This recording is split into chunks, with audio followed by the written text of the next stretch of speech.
Good afternoon, good morning to those friends of ours who are in Europe. Today, we are very honored to have Andrew Chow with us. He's a co-founder of Asia Pro Ventures. Give him a chance to introduce himself in a short while. But Andrew, he is based in Singapore. He's an angel investor. And he is also the chairman of the China ASEAN New Smart City Innovation and Entrepreneurship Competition. And we also have our founder and CEO, Benson Tam, here, as well as my colleague, our marketing manager, Dallas. So we will ask Andrew to introduce himself a little bit more, and then Andrew will go through his presentation for today. If you have questions, please feel free to drop them through the Q&A function. And we will help out towards the end of today's webinar by reading out the questions and facilitate a little bit of conversation towards the end. So with that, I think we will leave it to you, Andrew, to introduce yourself. And when you are ready, please start sharing your presentation. Thank you. Okay, thank you, John. Thanks for the intro. So very quickly, hi people. It's 5 o'clock in Singapore, and I'd like to share that my life has been a whole life of transformation. I have done a few different things in the entire 36 years of my career. I started off being a civil servant. I was in research in our own Ministry of Defense in Singapore. After 6 years, I decided to leave the organization and join retail. I joined Kodak, and Kodak need no introduction. We all know what happened to Kodak.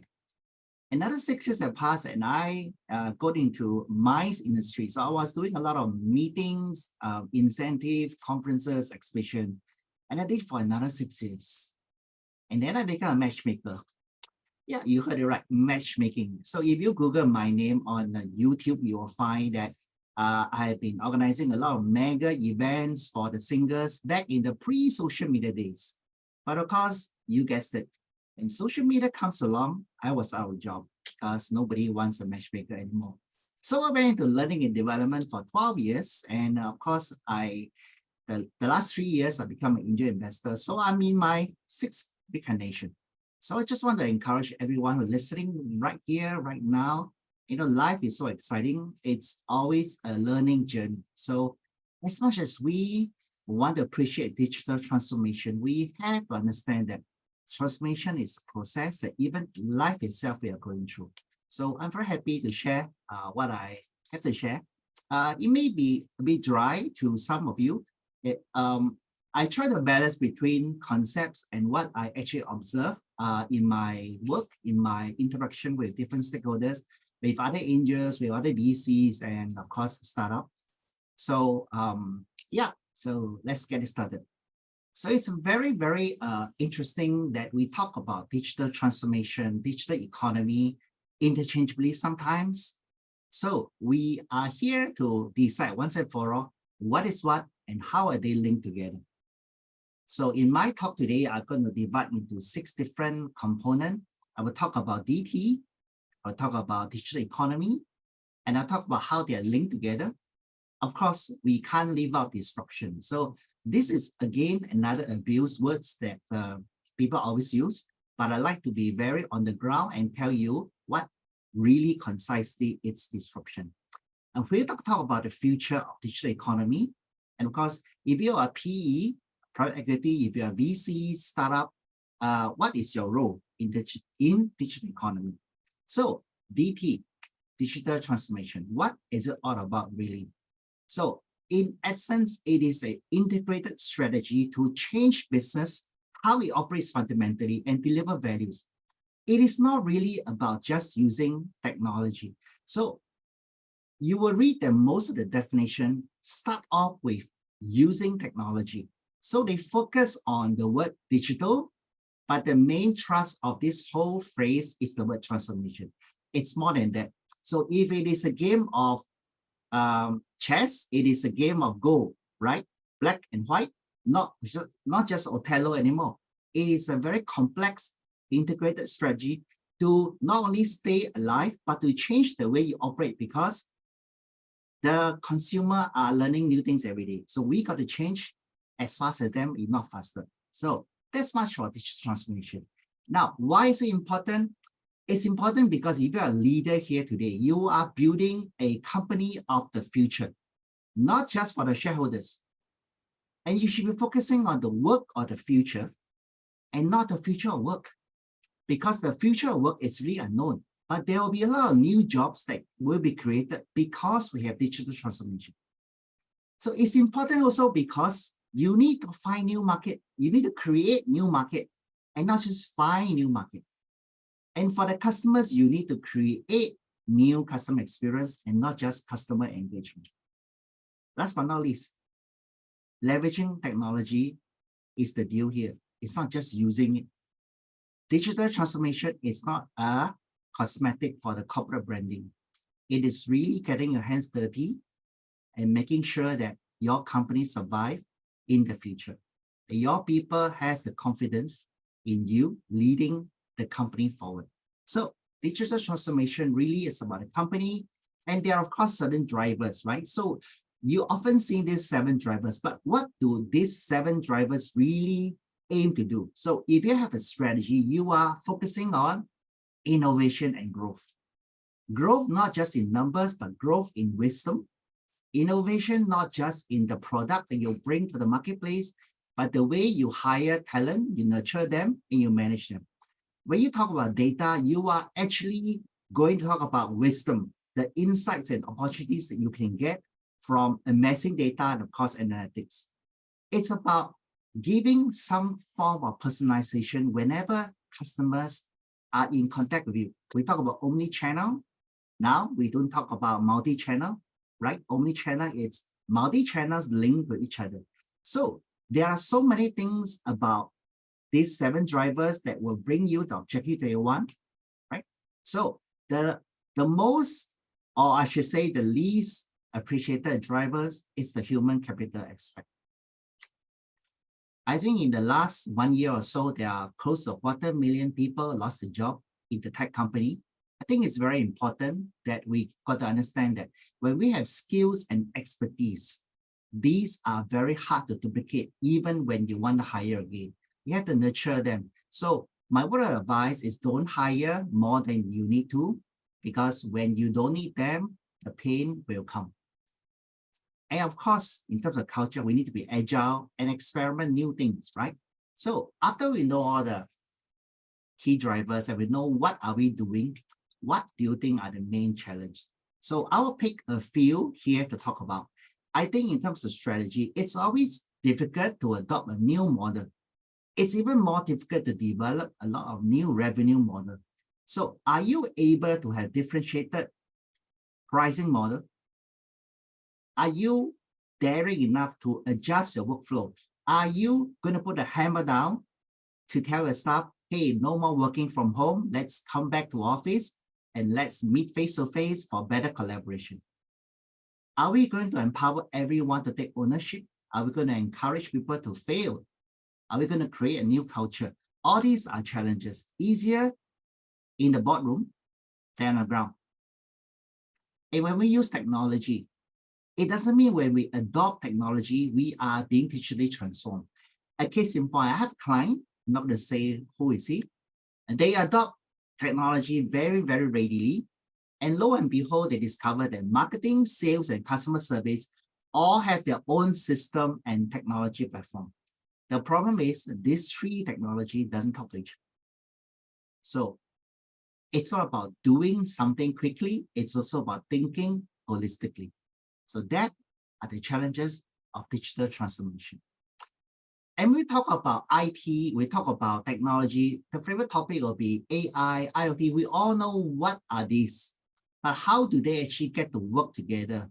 Now, I submit to you that most of the solution here today, they are a variety of some of these emerging technology.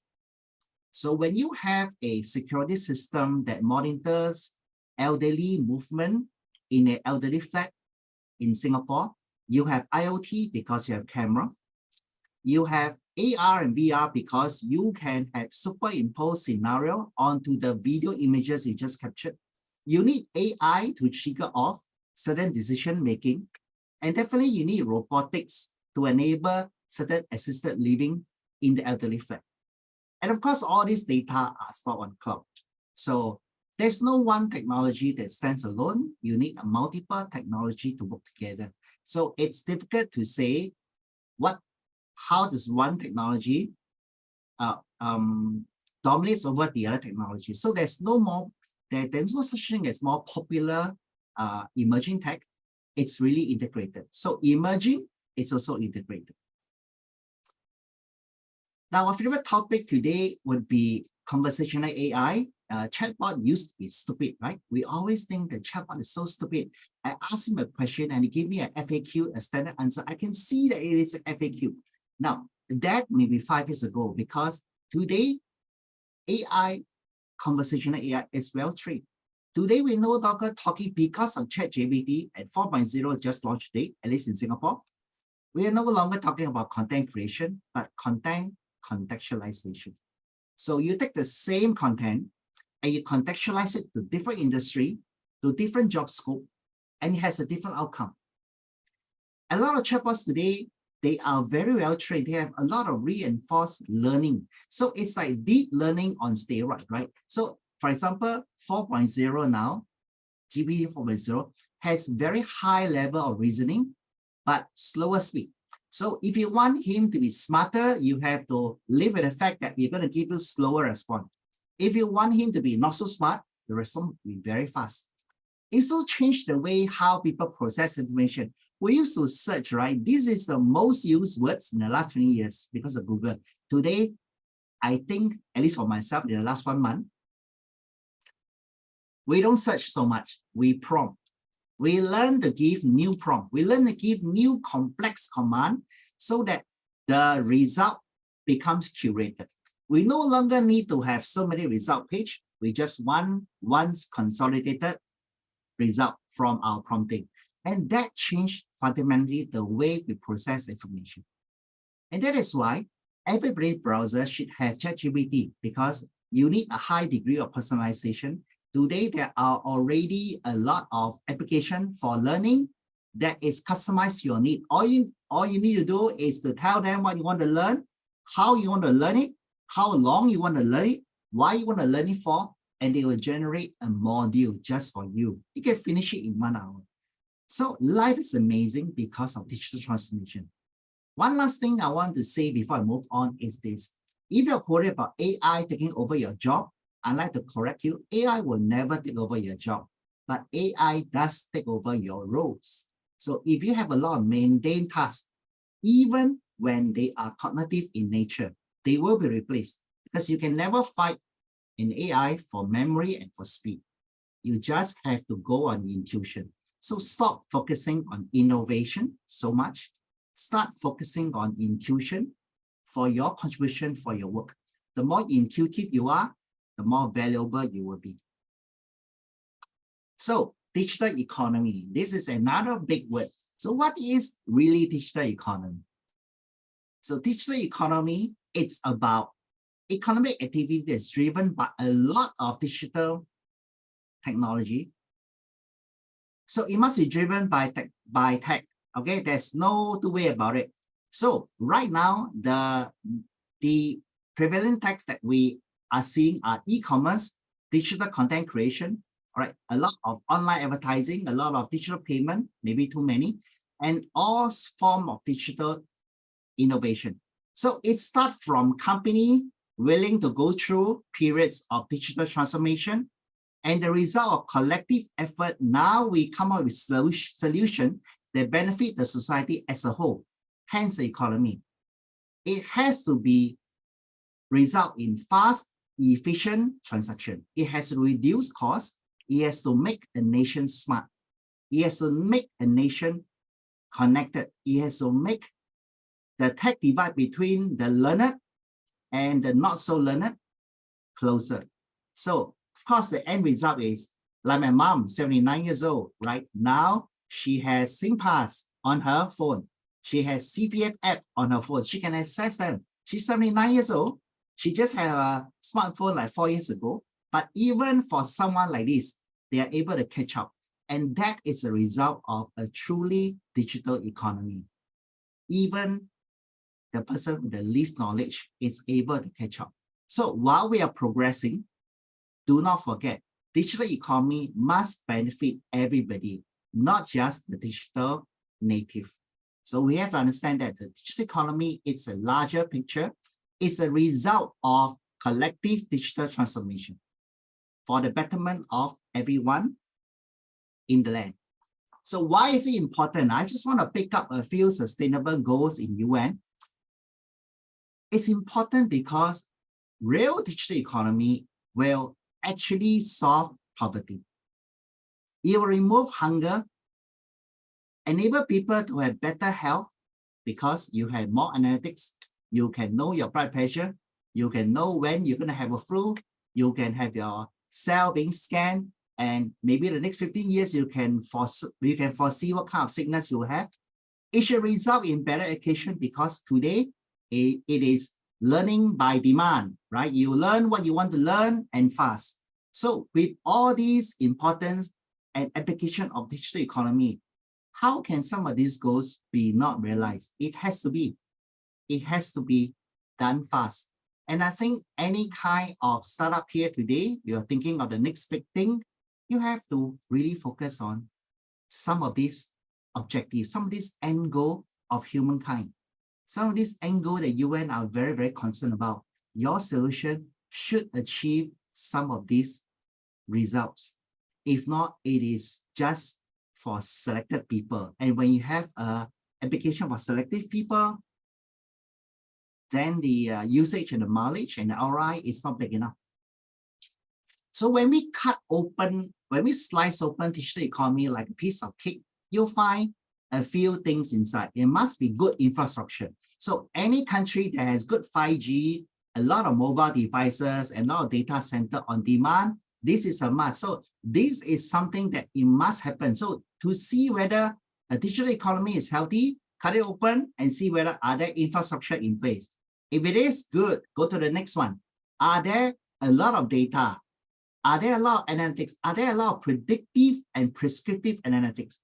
And these are the third and fourth higher level of analytics. So gone are the days we are looking for descriptive analytics. We don't want diagnostic analytics. We don't want what happened. We want to know how can we make it not happen if something wrong is being discovered. We want to know what to do when something is happening. Now that is the kind of analytics that we're talking about because the application it's coming from everywhere that we have many, many small solutions to one big problem. Just look at our payment system, right? If you go to any restaurant, you'll find at least 4 or 5 payments. You go to the hawker center today, you'll find 10 different types of payment, right?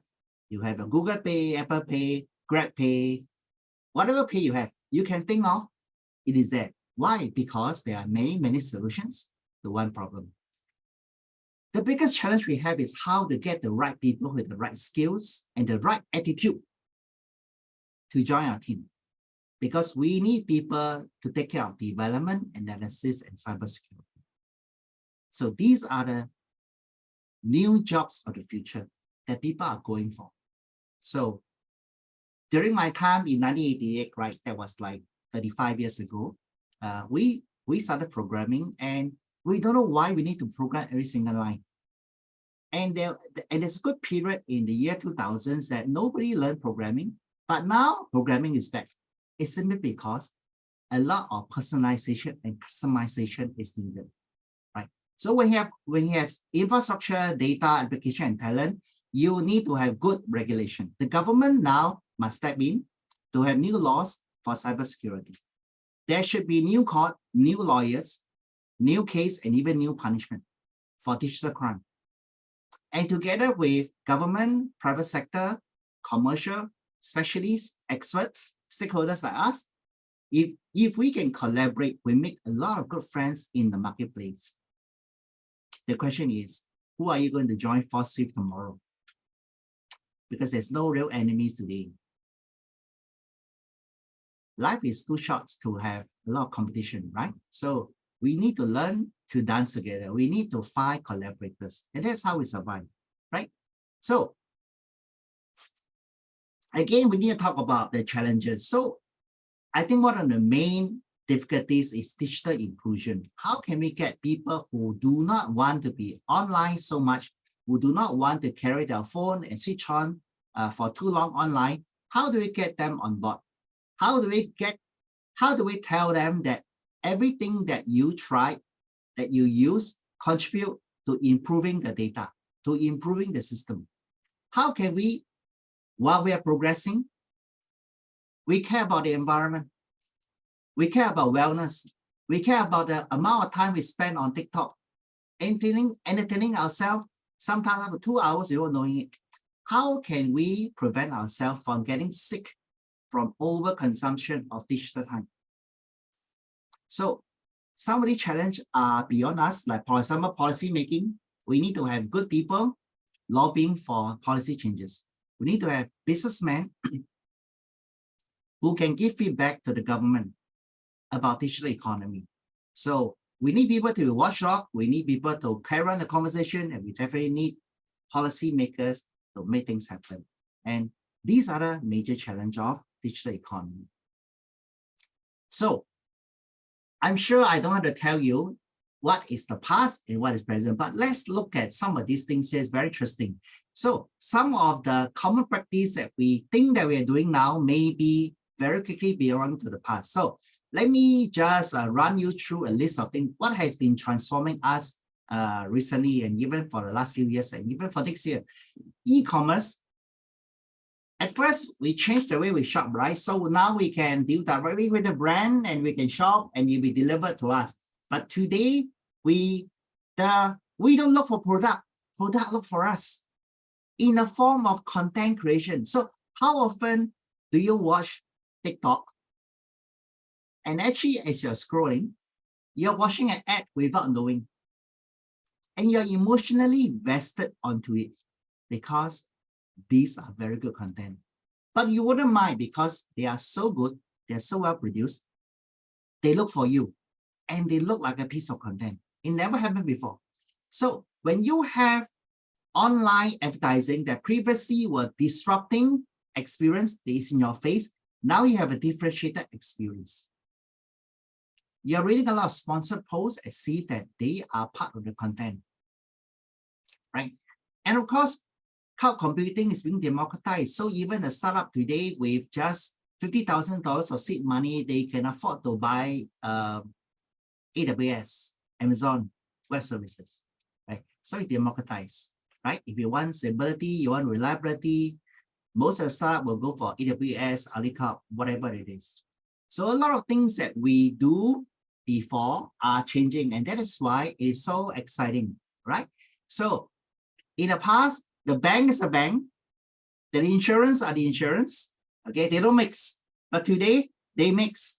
Today, Grab can be your bank. Grab can be your robot advisor for your investment. So today, the lines between so-called domain are actually blurred. And that is why it's so exciting. It's really so exciting. Now, in the past, we enjoy Spotify. We can download songs, we enjoy it. But today, people like live streaming entertainment with augmented reality done in real time. It's a step higher, maybe 2 steps higher, right? So we don't just want to just download songs, we want to watch something live. And because of 5G, it may be possible. And guess what? Last year, National Day, those who watch National Day Parade on TV, they are watching a lot of different things that if you're a live audience, you don't see. Because there's a real-time AR that overlays onto the live telecast. What a change of enjoyment and digital transformation that we're having today.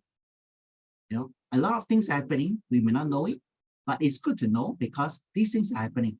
So it doesn't mean that today you stay at home, you lose out. Okay, you stay at home, you can have other enjoyment. So, and that is how our life are transformed. So you don't feel that you lose out because you are just because you're not live watching an event, you can still have other form of enjoyment when you watch the telecast because of a lot of different AR experience that can be overlaid over it. So we used to talk about smart home, but now smart home is very common. We talk about smart city, and smart city is a concept made popular by China. I think it's a political thing that a lot of second-tier city want to be first tier. And they always say, we're going to strive to be smart city. So instead of saying that we want to be the first-tier city, the second-tier city will say, we want to be a smart city, right? It's a declaration of war to say that, look, we want to get there. So I compiled this list for the fun of it. I think there are a lot of business model that we have not, we didn't see 5 years ago, right? So we are all familiar with software as a service. But have you heard of infrastructure as a service, platform as a service, function as a service, database as a service, backup as a service, security as a service, communication as a service, right? Okay, desktop as a service, disaster recovery as a service, identity as a service, mobility as a service. Of course, we enjoy Grab. Analytics as a service, we have been enjoying Google Analytics for many years, right? The very basic level of analytics. So the list goes on. What am I trying to say? If you are ingenious enough, if you break down the work and the requirement of digital transformation, you can create many business models. It's just amazing.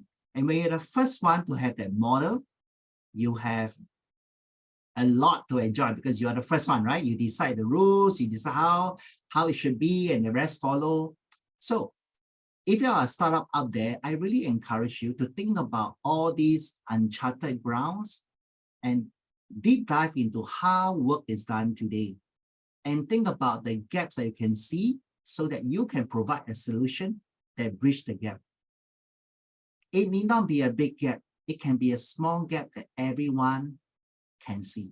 If you can solve that problem, if you can have a proof of concept and your plan is scalable, a lot of VCs will be very interested in your venture. So after talking for 25 minutes, what is the relationship between these two guys? So I will attempt to marry up these two.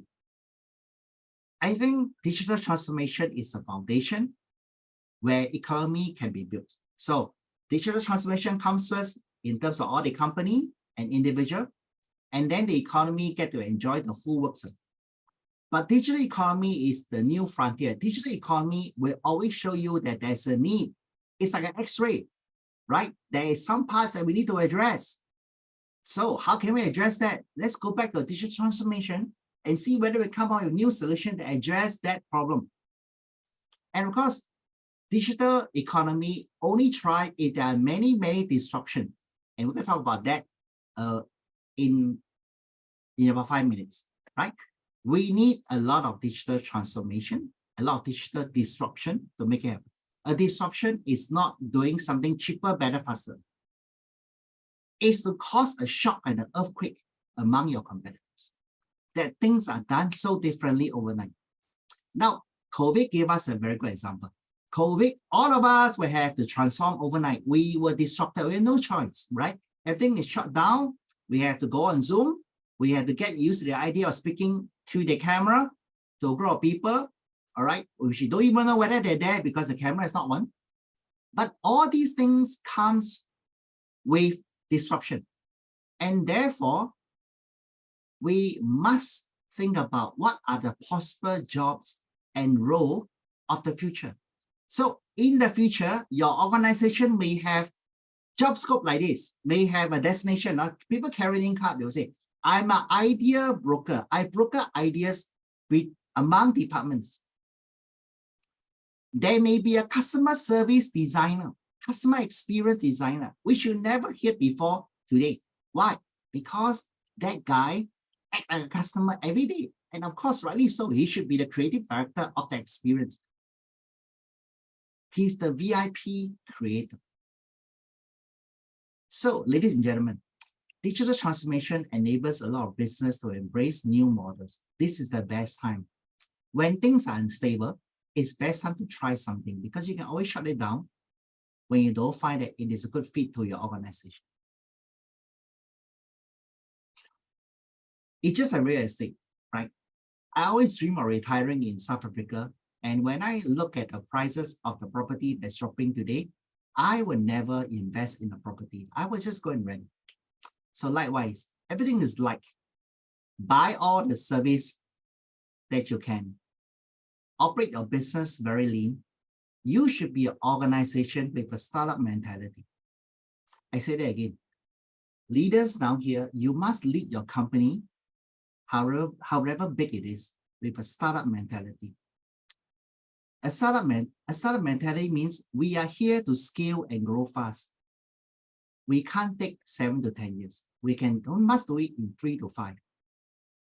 Our structure is lean. We make fast decisions. So a startup, it's a very interesting idea. And I think it's about time that new corporation today embrace the culture of startup. So in conclusion, that is how I see how these are linked together. By the way, I do have a simple ebook that is elaborated. It's a long form of my presentation. So I will share the link on the chat, and you guys can feel free to download it. So who are the poster boy in Asia? Because we are in Asia, right? So let's talk about Asia. Let's not talk about the Western world. Who are the poster boy in Asia that really disrupt their industry? So the list is here. So some of them, in fact, all of them, they are well known. We all know how they changed the game, but how did they really change the game? What are the type of disruption that you can have?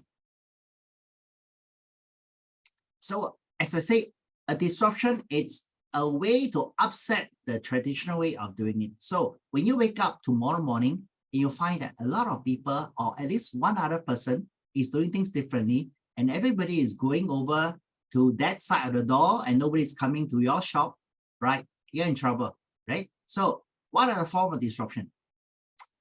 Dematerialization, selling it in another form, right? Spotify did it, okay? So it makes a lot of artists unhappy at first, but that is the way it goes, right? So we no longer buy CD, no longer buy DVD, we download songs. So we change the material, we change the form.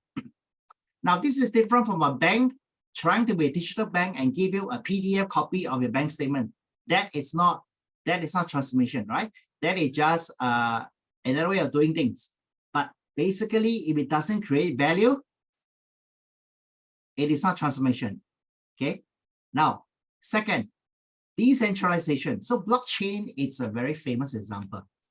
In the past, if you send money to someone, you know you send your money, but you don't know whether the bank received the money. You also do not know whether the other guy received the money. You may wait for 2 days. Today, it's all transparent, disputed. The ledger is all standardized and is secure. So as long as half the people agree that there was a transaction, it's always permanent, it cannot be changed. So it's fantastic. The third way is democratization. We don't have to go to high tech. You know, our watches, you know, I love to wear nice watches, but I don't pay a lot for them. I find that the precision watch, the Swiss technology, is being democratized. So today there are a lot of startups who has nice watches, and they're selling in a fraction of price of those luxury watch, and they look equally good. They still very reliable, and I love it. So I think in the history of our digital evolution, I think Apple plays a very important part when they introduced the smartphone, and that set the whole standard that when everybody follow you, I think you have a game, you democratize something. So what else can we democratize? What is it now that is only available to a certain group of people, but you want to make it popular and affordable to everyone? Like AirAsia is one of them. So AirAsia, I love their tagline. Now everyone can travel. In the past, before AirAsia comes along, not everyone can travel. So I think their business model is great and their tagline, it's awesome. Number 4, personalization by recommendation engine. One common service, endless different enjoyment. So the same streaming service, Everyone is different. I like to watch a lot of sci-fi. I like to watch a lot of horror, suspense, drama. So the more I watch, my whole feed about Netflix is all about that, because they will never show me Korean drama, because they know I never like to have drama, right? So in fact, everything about Korean is not fair to me. So recently there is this very nice documentary of the Fitness 100 or the it also I didn't have that, so I had to search for it. So I wasn't fed that because they thought that I wouldn't be interested in Korean production. Okay, but I do sometimes. The last one is really about, this is not a word, this is something that I created, formalization. You disrupt yourself because you have a fear of missing out. When you see your competitors gaining on you, you have to do something. So that is where Google bought Android to fight with. Today, we see Microsoft investing in OpenAI. It's a last effort that they can have to compete with Google. And it's awesome. Suddenly the game has changed, right? Bing only has 10% of the market share, but I think Bing will be gaining market share, provided if ChatGPT 4.0 works nicely. So we are in very exciting times, both on the tech front and on the financial front.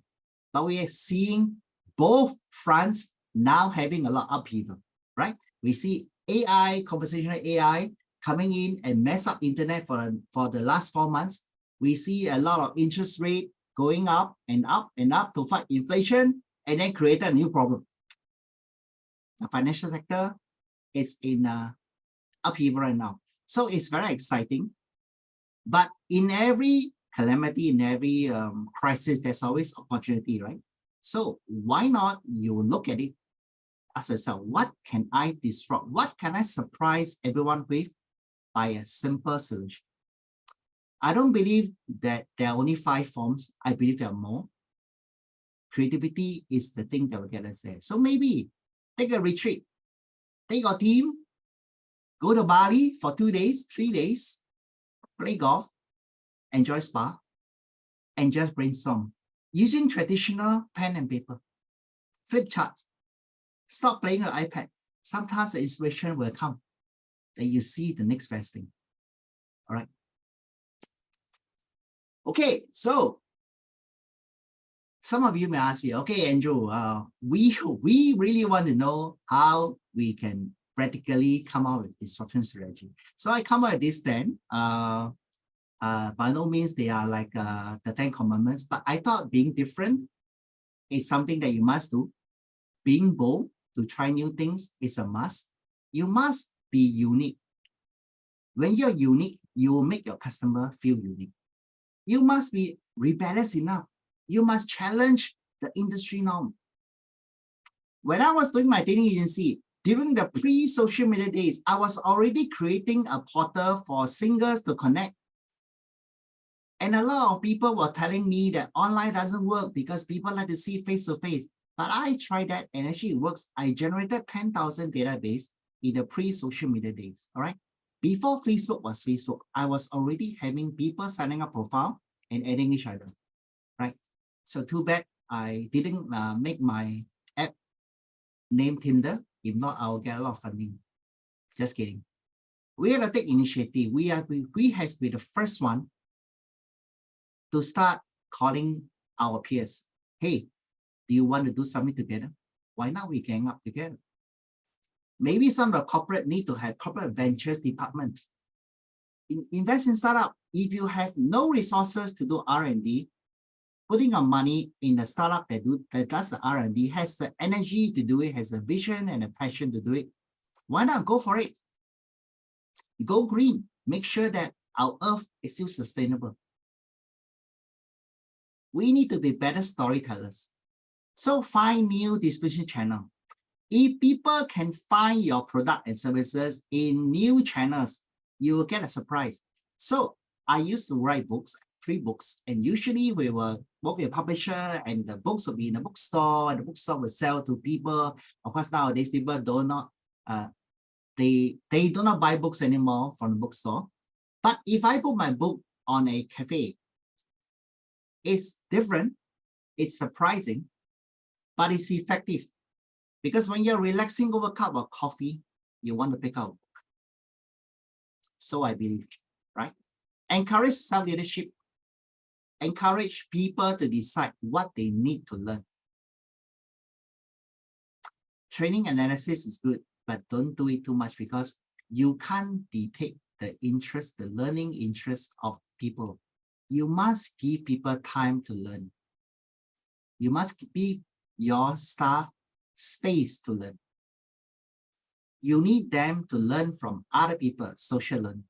You need them to learn from other colleagues, on the job learning. Last but not least, you need to change yourself. If you change a lot, change little and change often, you will get the hang of it. Remember, if you change often, you will never feel that changing is so tough. So if you ask me what's the future, what I can tell you is AI will be the quantum leap. Deep learning will be better and better. It will be more like a human brain. And IoT in future will not just capture sound, movement, air pollution. It will capture sentiments. I think 5G will make it possible that we don't need hard disk. We just need to save our things on the cloud, and you'll be as fast as hard disk, and another person can access it instantly. So there'll be no lag. Cybersecurity will be a new crime, definitely. And of course, more jobs will be lost, but many more jobs will be created. So please do not worry about the future. Instead, ask yourself, if you're a CEO today, what is expected of you in the future? If you are a CTO today, who do you need to build your team around? So guys, this is just a recap of what I said before, and I think it's very interesting topic. I don't think 40 minutes can cover everything, but I try my best. So I just very, very quickly, I don't know how many of you are PE and VCs here. I like to share something. I think the next time when you evaluate investment, you really got to look at the market size. So we always talk about the share of market. I think the share of market can be as big as the serviceable addressable market, because we have the quantum leap. Remember, now we have AI. We have so many new tech on our end. Definitely, when you evaluate a size of the market, don't look at the green portion. Go for the yellow portion. And in tech, I think the company must be ready, the market must be ready, and the tech must be ready. You need to find the sweet spot. Everything can be ready.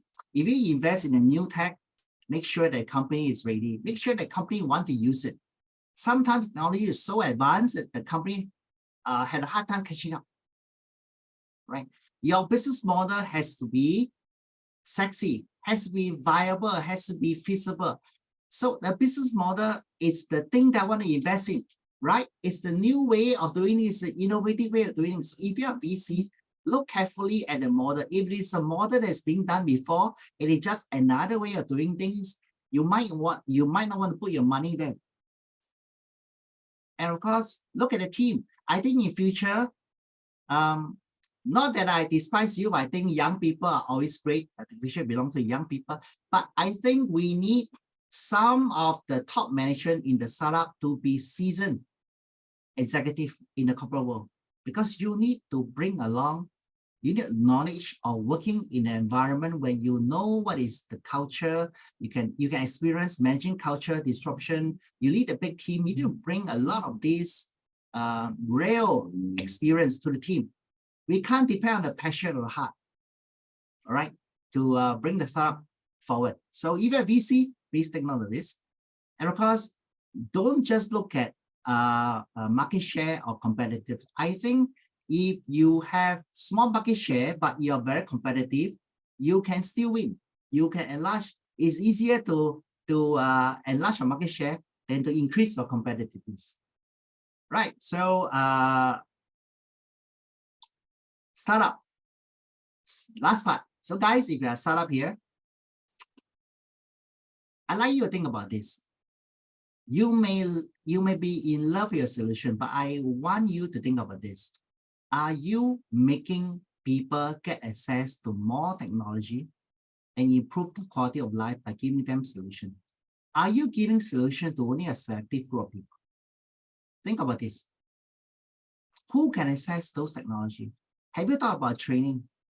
Have you thought about usage? Have you thought about change of user behavior? A lot of solutions that you have today requires people to change their behavior, and that is really a no-no. Do you know how difficult it is to change behavior? Why not let them have access to technology? Think about this. Does a solution create more jobs?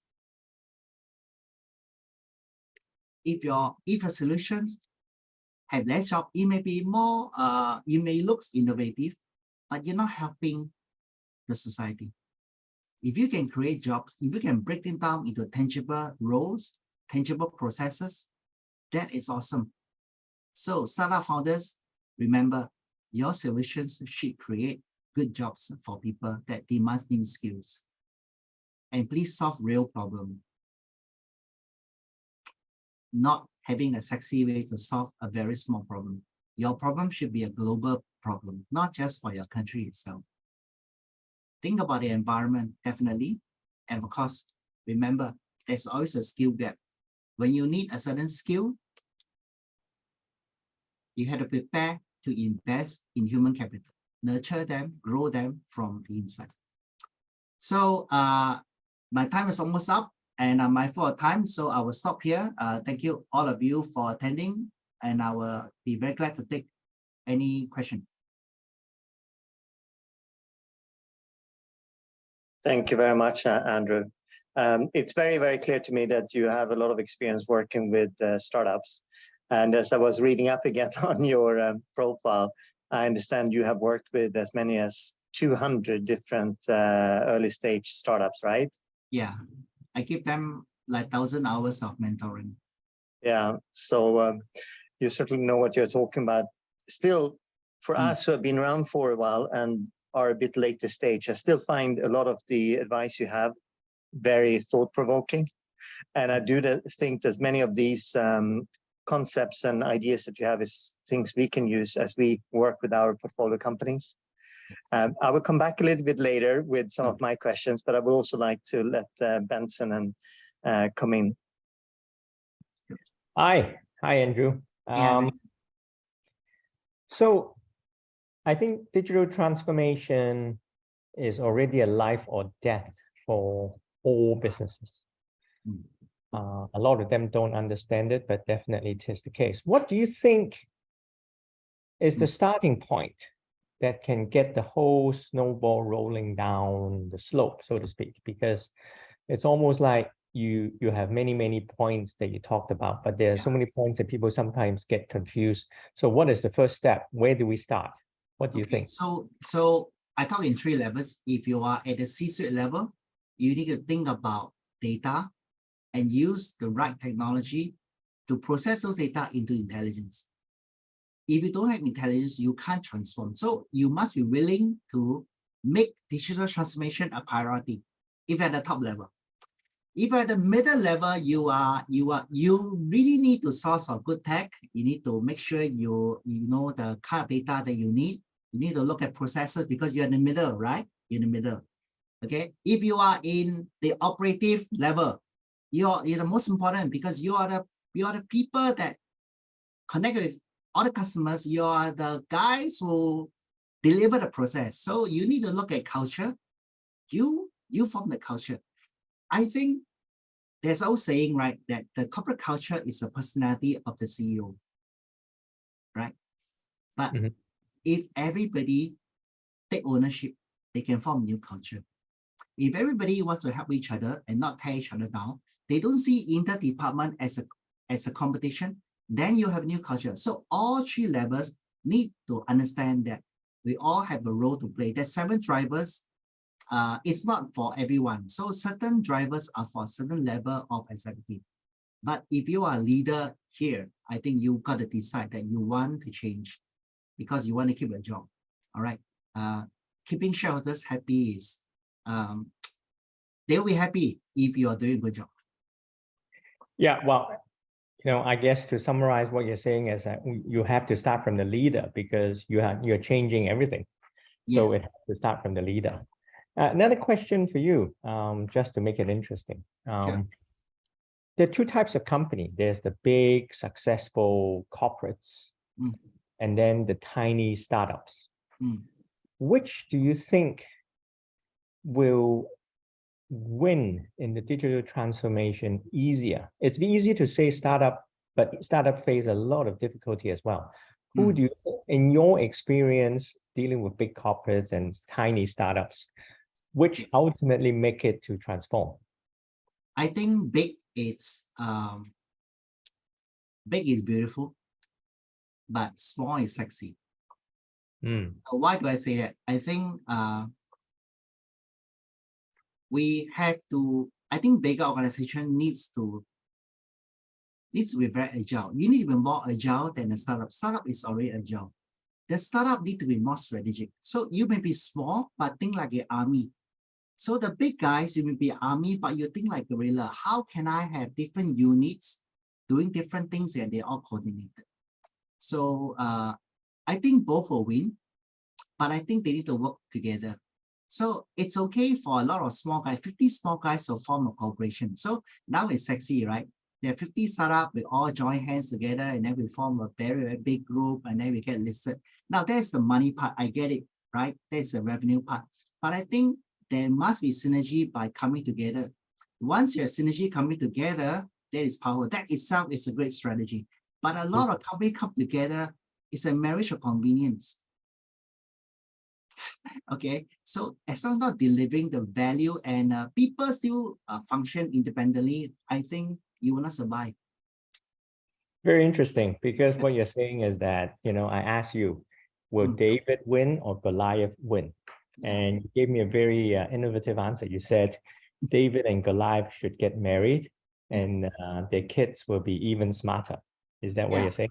And actually, when David and Goliath fight, if the earth open up, both will die. So today, it's not David and Goliath, it's David plus Goliath facing the whole battlefield that is very amazing, right? So you don't know where the enemy is.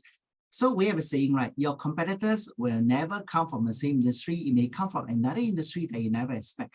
So these guys are coming in to take over our livelihood. So we have to, so we have to understand and be very, very vigilant. So we don't look at each other as competitor. We got to help each other. Yeah, I like what you say there. Yeah. I have my own way of saying it. Oh, okay. The ones who make the dinosaur extinct is not another dinosaur. It's something else called human beings. And that's where a lot of people make the mistake. They benchmark themselves against other dinosaurs and they feel very happy because the other dinosaurs are just similar to me. So so that is why I find that life is so interesting. And I think it takes someone who loves life to be the leader of the transformation. So if you don't appreciate how life has bring you to this point, you will not appreciate how you can bring a company to the next level. What got us here will not get us to another place. Yeah. So Andrew, I would like to follow up on one of my earlier comments here regarding all the startups you have worked with. Yeah. And I would assume that a clear majority of all those very early stage startups fail. Within a year or two, they're all gone. Yeah. But there are, from them, we can sort of learn something, right? So what would you say are the typical, let's say, top 3 pitfalls for early stage startups that they sort of don't get right, that ultimately lead to their demise? Okay, so I've done my study and it's confirmed by a lot of different researchers. One of the critical success factor is timing of your solution. The timing must be right. So if you create a product so innovative, it's so ahead of time, it's good, but people do not know how to use it, you fail. But and likewise, if you have a product that is behind time, somebody else already done it, right? Maybe a bit more expensive, yours cheaper, but you can also work around it. You also fail because the timing is always wrong. Timing must be just right. So why Grab was successful? I think people are feeling in Malaysia. So Grab started in Malaysia, right? You know how hard is it to have taxi in KL? So it's a right moment, right? A taxi is so small, the boat is also small. So everybody wish the taxi is bigger. So why not the customer become the supplier as well? Right timing, boom, right? So yeah, likewise, do you remember Google Glass or Google Wave? Google has a lot of product that was ahead of time and they shut it down, right? And now because of AI, the simpler version of Google Glass is out, right? So can you imagine Google started it like 10 years ago? Nobody interested in that. One pair of glass costs about 2,500 US dollars. Nobody wants it.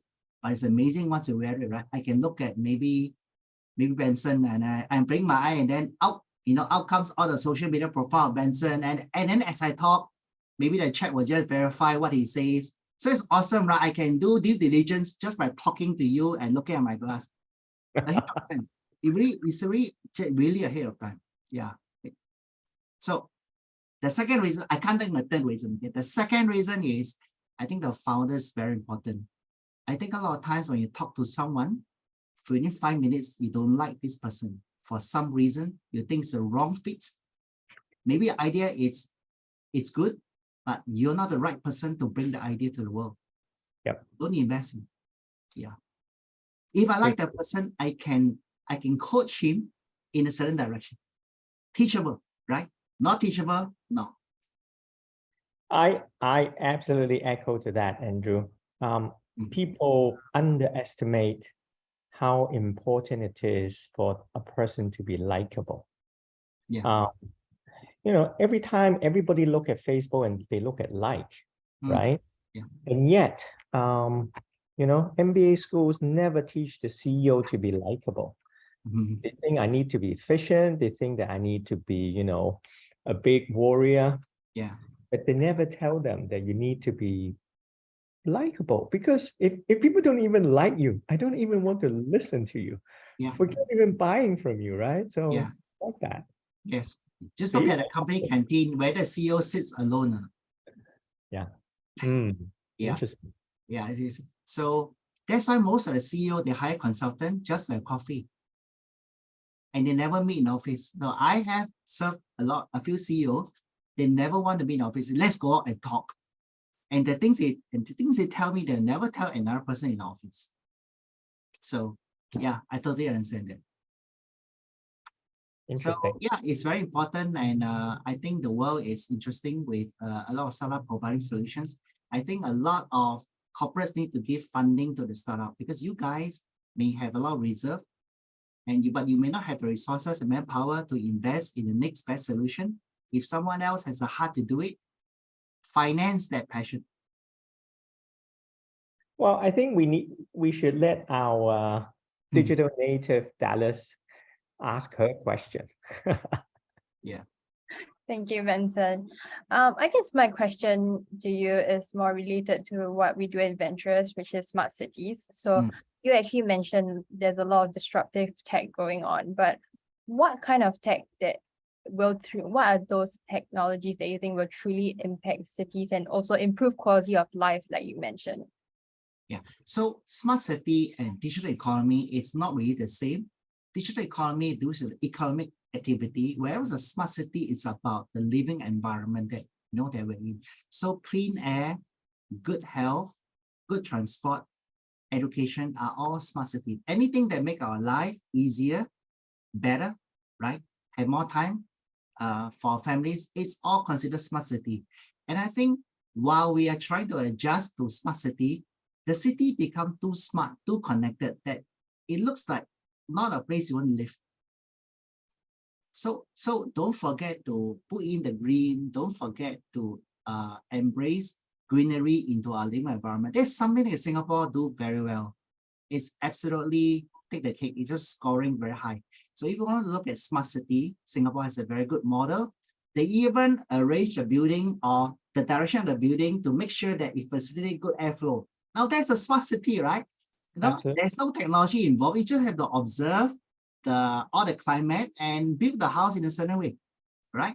So don't put solar panel for the sake of building solar panel, because today the cost of building a solar panel may take years to actually recover. So sometimes it's not just about solar panel, it's just about putting trees at the right places. And I think the impact, it's really in 3 places: transport, health, and education. These 3 are really important.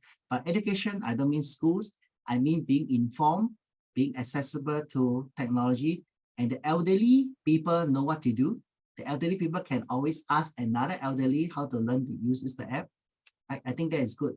Singapore does very well as well. So there are a lot of ambassadors who teach elderly, like my mom, how to use it, and they're also elderly. And they will teach the same speed as the learner. So it's awesome. So in essence, apply the soft touch in digital economy towards the livelihood of people, you get smart city. Yeah. Cool. I think there are too much focus on tech.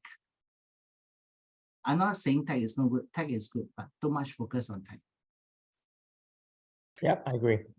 I think that was a great way to kind of end today's session, because we are just hitting the 1 hour mark. No, yes. On behalf of our audience, but also on Venturous Group, Andrew, it was a true pleasure, and look forward to staying in touch with you. And I'm sure we will have reasons to seek your advice from time to time, both when it comes to the Davids and the Goliaths, right? Thank you. Yeah, we learn from each other. Let's keep in touch. Okay, bye. Okay, take care. Bye-bye. Thank you so much. Thanks, Dallas. Thanks, Bye. Thanks, Benson. Bye. Good time. Bye. Bye.